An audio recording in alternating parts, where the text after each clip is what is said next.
smoking, and I'm down to like 2 cigarettes a day. And I'm like fucking disseminating the shit out of these things. They're the best cigarettes in the world. And I'm telling everybody, these are addictive free. I'm hardly smoking at all. I say, look, it's addictive free. It says, that's not, it says additive free. I went right back to a pack a day. So it's the same kind of, you know what I'm saying? It's you know, you're playing the game by yourself. It's a mental. Well, I don't think it's fair to say by yourself, because it seems like this entire structure of Scientology has been built to funnel you onto the bridge and keep you on the bridge. Yes, yes, and those people that I suspect, again, I'm not an expert, and this is some of the things. This is one of the things that I can't fully confront yet. I can say that, in my opinion, that the lion's share, at least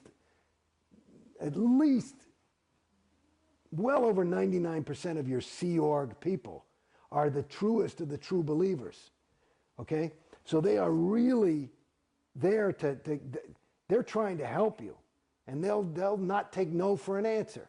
It's like, you know, your son wants to touch the stove, and, you know, you're willing to physically stop him, even though he's sure that he wants to see that beautiful blue thing that's dancing there and touch it, right? And maybe even put his hair in it or something, you know what I mean? He doesn't know what fire is. They are willing to give their lives practically to keep you on the bridge, because this is for your own good. So, but they are doing it. That's just one individual, and that individual is doing his job. There's not a lot of them that need to be told to get up in the morning. They're on autopilot too.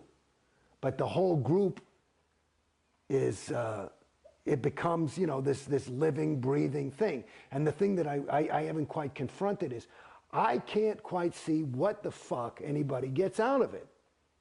Like, you know, is COB, does he want $300 million?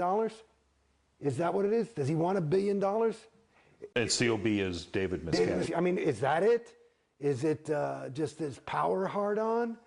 Is, you know, or is it just insanity? You know, I mean, I wonder, is LRH, was he just crazy? You know, there are people, maybe he was an SP, you know, whatever. But I don't know. I mean, the jury's out for me. I haven't, like I said, I can't confirm. I don't see what the fucking, like, if I wanted money, I know for me, if I wanted $1 billion or something like that, I couldn't do that. That wouldn't be a way for me to, you see what I'm saying? I couldn't do it. I'd probably kill myself. You know what I mean? I just couldn't live with myself like that. I certainly couldn't look my son in the eye. You know what I mean? But that's me. And maybe that's me PTS. Maybe I'm fucked up. Maybe that's my conscience, whatever the fuck that is. But do you see what I'm saying? I don't know. I haven't quite had that confront of truth or evil, depending on what you want. But I don't know what the fuck anybody wants out of it. Well, who's like, all this money is a big thing. Where does it go? We see recently there was a video released of Tom Cruise's birthday aboard the Free Winds, and I understand that there was 6 figures spent on the birthday party for Tom, and that's parishioners' money going to keep Tom Cruise happy. Well, they figure that's worth it. You know, yeah. you know, according to him, he brings in, just him being Tom Cruise, per their viewpoint, he probably brings in $100,000 a day for this church in terms of interest and positive public relations, and, you know, so 6 figures ain't dick. Right. You know, that, you know, it's certainly, you could throw a party for him every day and it wouldn't really put a dent in their bank account. So I don't know what the, you know, a party, you know, people like to get mad at COs who take these big things, and Tom Cruise is party, and there was some, the fucking Free Winds is, let me tell you, is a flea bag. I mean, it's not a fucking nice boat, you know. I mean, I've been on that thing. I got seasick every time. So. But speaking of Tom Cruise, you were talking earlier about your identity being stripped and being replaced with that of Scientologist, and certainly you can see that in Tom Cruise and in well, I mean, the recent I can't speak videotape for Tom that was Cruise. released.